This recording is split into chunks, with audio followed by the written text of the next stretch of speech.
Hey friends, hi, hello, வணக்கம். TNPSC Group 1 Prelims ஓட last 10 days ப்ரிப்ரேஷனை நாமளாக சேர்ந்து பண்ண ஸ்டார்ட் பண்ணோம்ல.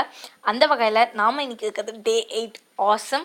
ஜஸ்ட் 2 days தான் இருக்குது. அதுக்கப்புறம் நம்ம வந்து Group 1 Prelims எழுதிக்கலாம்.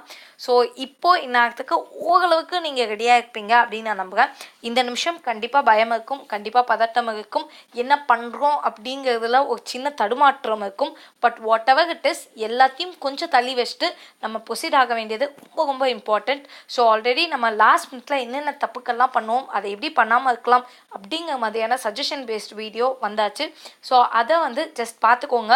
ஸோ தட் உங்களுக்கு ஓரளவுக்கு ஐடியா இருக்கும், ஓகே ஃபைன் நான் இந்த மாதிரி பண்ணுறேன் அப்படின்னு சொல்லிட்டு. அண்ட் அதே மாதிரி சில இன்ஸ்டியூட்ஸ்லேருந்து லாஸ்ட் மினிட் கரண்ட் அஃபேர்ஸ் நோட்ஸ்லாம் வருது. ஸோ அது எல்லாத்தையும் நான் டெலிகிராம் சேனலில் உங்களுக்கு ஷேர் பண்ணிடுறேன், முடிஞ்சால் அதை பார்த்துக்கோங்க. அதே மாதிரி இன்றைக்கி சில இன்ஸ்டியூட்ஸில் வந்துட்டு ஓப்பன் ஃப்ரீ டெஸ்ட் இருக்குல்ல, ஸோ அந்த டெஸ்ட்டு நானுமே எழுத போகிறேன். இன்கேஸ் நான் எழுத போனேன் அப்படின்னா கண்டிப்பாக அந்த கொஷின் பேப்பரை அந்த டெலிகிராம் குரூப்பில் ஷேர் பண்ணுறேன். ஸோ தட் உங்களால் முடிஞ்சிச்சுன்னா ஜஸ்ட் லைக் தட் அந்த கொஷின் பேப்பர்ஸ் பார்த்துக்கோங்க. அண்ட் 2017, 2015, 14 இந்த 3 வருஷத்துக்காச்சும் மினிமம் அட்லீஸ்ட் 2017க்கும் 15க்கும் டிஎன்பிஎஸ்சி குரூப் 1 ப்ரிலிம்ஸோடைய அந்த கொஷின் பேப்பர் இருக்குல்ல, கொஷின் பேப்பர் ஃபார்மட் ஆஸ் சச்சோட நம்ம வந்து ஒரு டிஸ்கஷன் பண்ணலாம் அப்படின்னு யோசிச்சுருக்கேன். ஸோ ப்ராபப்ளி இன்னைக்கு நாளைக்குள்ளே அந்த வீடியோ வரும். உங்களுக்கு டைம் இருந்தால் if you feel it is வர்த்தி நீங்கள் பாருங்கள். ஈவன் நீங்கள் அதை பார்க்காட்டி கூட பரவாயில்ல, பட் கொஷின் பேப்பர் டவுன்லோட் பண்ணியாச்சும் பாருங்கள். அந்த கொஷின் பேப்பரையுமே நான் உங்களுக்கு வந்து பிடிஎஃப் ஃபார்மேட்டில் அந்த டெலிகிராம் குரூப்பில் ஷேர் பண்ணிடுறேன்.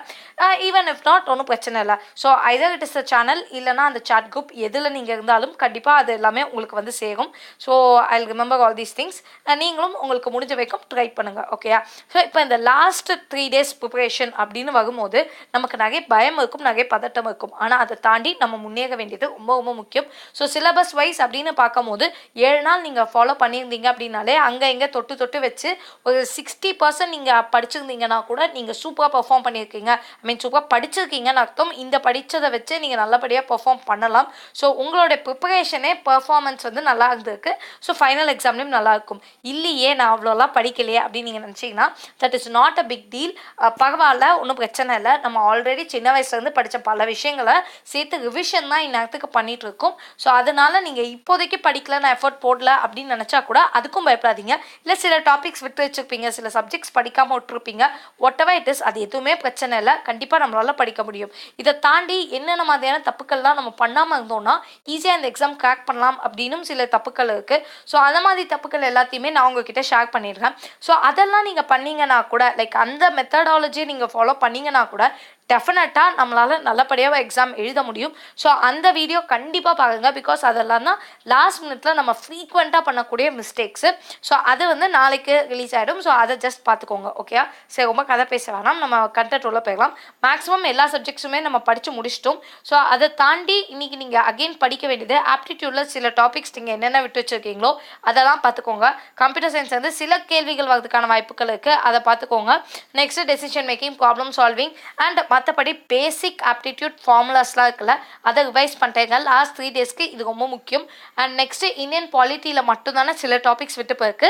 அந்த விட்டு போன டாபிக்ஸ் என்னலாம் அப்படின்னு தான் நான் இதில் சொல்ல போகிறேன். ஸோ வந்துட்டு அம்பஸ்டம், அதுக்கப்புறம் கம்ப்ட்ரோலர் அண்ட் ஆடிட்டர் ஜெனரலை பற்றி, ஆர்டிஐ பற்றி அண்ட் சென்ட்ரல் அண்ட் ஸ்டேட் கமிஷன்ஸை பற்றி. ஸோ இது எல்லாமே வந்துட்டு பேசிக் டாபிக்ஸ் தான். இதில் எது கான்ஸ்டியூஷனல், நான் கான்ஸ்டியூஷனல், எந்த வருஷம் எஸ்டாப்ளிஷ் பண்ணப்பட்டுச்சு, எப்படி எஸ்டாப்ளிஷ் பண்ணாங்க, சென்டரில் எப்படி இருக்குது, ஸ்டேட்டில் எப்படி இருக்குது, இதுக்கு யார் கமிஷனராக அப்பாயிண்ட் பண்ணுவாங்க, கரண்ட்டாக யார் இருக்காங்க, ஸோ இந்த மாதிரியான ஆஸ்பெக்ட்ஸ் மட்டும் பார்த்துக்கோங்க. இதுலேருந்து கேள்விகள் வரதுக்கான வாய்ப்புகள் இருக்குது, ஓகே? இல்லை எனக்கு இதை பற்றி இந்த டாபிக்ஸ் எல்லாமே நான் கேள்விப்பட்டதே இல்லை, அதுவும் ஃபஸ்ட்டு டாபிக்லாம் நீங்கள் கேள்வி கூட பட்டிருக்க மாட்டேங்க, தட் இஸ் ஓகே, உங்களுக்கு தெரியாட்டி பரவாயில்ல. பட் இப்படி வார்த்தை இருக்குன்னு மட்டும் தெரிஞ்சுக்கோங்க. மேபி ரொம்ப பேசிக்காக ஏதாவது ஒரு கேள்வி வந்துச்சுன்னா ஆன்சர் பண்ண முடியும்ல. ஸோ அதனால் ஜஸ்ட்டு கூகுளில் இந்த வேர்டை டைப் பண்ணிட்டு வாட் இஸ் இட் அப்படின்னாச்சும் பார்த்து வச்சுக்கோங்க, போதுமானது. அடுத்தது வந்துட்டு எம்பவர்மெண்ட் ஆஃப் விமென். நமக்கு தெரியாத கதைகளாக காலங்காலமாக இருக்குது. ஸோ விமெனுக்காக இப்போ ரீசெண்டாக எக்கச்சக்கமான விஷயங்கள் கொண்டு வந்திருக்காங்க. ஷீ பாக்ஸ்ன்னு ஒன்று இருக்குது, அதை பாருங்க. அதே மாதிரி வந்துட்டு safety of women against sexual harassment அப்படின்னு ஒரு பில் வந்திருக்கும், அதுனா என்னென்ன பார்த்துக்கோங்க.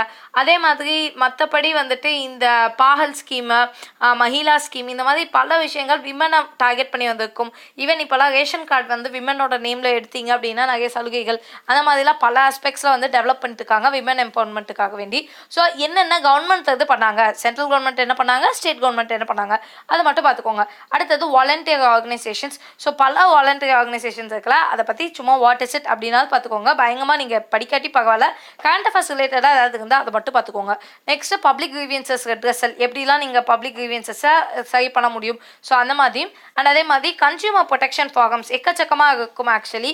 ஸோ அது என்னென்ன ஃபார்மெட்டில் இருக்குது, எத்தனை லெவல் இருக்குது, டயரிங்ஸ் எல்லாம் இருக்கும். அதாவது ஃபஸ்ட்டு லோக்கல் லெவலில் கன்சியூமர் ரைட்ஸை ப்ரொடெக்ட் பண்ணுறது, நம்ம தான் கன்சியூமர் கோர்ட்டுலாம் பேசுவோமே, ஸோ அது லோக்கல் லெவலில் இருக்கும், ஸ்டேட் லெவலில் இருக்கும், நேஷனல் லெவலில் இருக்கும். ஸோ இந்த மாதிரி மொத்தம் எத்தனை டயர்ஸ் இருக்குது, அதுக்கு எவ்வளோ ஃபீஸ் கலெக்ட் பண்ணுறாங்க. சில இடங்களில் ஃபீஸ் கிடையாதுன்னு சொல்லியிருப்பாங்க, ஏன்னா அது உங்களோட ரைட் அப்படிங்கிறதுனால. சில இதுக்கு ப்ரூவ்டு கான்விக்ஸ்க்கு ஃபீஸ் கிடையாது, ரிட்டர்ன் வந்துக்கணும் அப்படின்னு சொல்லியிருப்பாங்க. ஸோ அந்த மாதிரி சும்மா வாட் இஸ் இட் அப்படின்னாலும் பார்த்துக்கோங்க. கன்சியூமர் ரெட்ரஸலுக்கு என்ன அளவுக்கு இங்கே இருக்குது அப்படிங்கிறத மட்டும் ஜஸ்ட் பார்த்து வச்சுக்கோங்க. ஓகே, ஸோ இதுதான் நம்ம பாலிட்டியில் விட்டு வச்சது. வித் திஸ் நம்ம டோட்டல் GS1 ப்ரிலிம்ஸோடைய சிலபஸை பார்த்து முடிச்சிட்டோம். நம்ம அட்லீஸ்ட் அந்த வார்த்தைகளையாவது இதோட கேட்டு முடிச்சிட்டோம் அப்படிங்கிற கான்ஃபிடென்ஸோட ஜஸ்ட் கீப் ஆன் ப்ரொசீடிங். இப்போ கொஞ்சம் பயம் இருக்க தான் செய்யும், பட் எப்பயுமே நான் சொல்கிற ஒரு வேர்ட் தான், if you can't fly just run. இல்லை உங்களால் ஓடவும் முடியல அப்படின்னா நடங்க, நடக்க கூட முடியல அப்படின்னா தவழ்ந்து போங்க. இல்லை தவழ்கிறதுக்கே எனக்கு கஷ்டமாக இருக்குனாலும் பரவாயில்ல, உங்களால் என்ன முடியுமோ அதையாவது பண்ணுங்கள், பட் ஏதாவது பண்ணுங்கள். ஸோ அதுதான் இந்த லாஸ்ட் மினிட்ல நம்மளால் ஃபாலோ பண்ண முடியக்கூடியது. So finally revise. நீங்கள் எந்த அளவுக்கு எத்தனை வாட்டி ரிவிஷன் போனாலும் அது பத்தாது. ஸோ அதனால் அதை மட்டும் பண்ணுங்கள். படித்ததை தெளிவுபடுத்துங்க, படித்ததை திரும்ப திரும்ப படிங்க.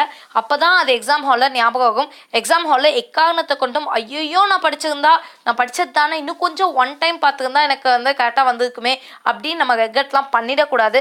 ஸோ அந்த கான்ஃபிடென்ஸோட அந்த ஒரு விஷயத்தை நல்ல மனசில் வச்சுட்டு கீப் ஆன் ரிவைசிங். எவ்வளோ ரிவைஸ் பண்ணுறீங்களோ உங்களுக்கு அவ்வளோ நல்லது.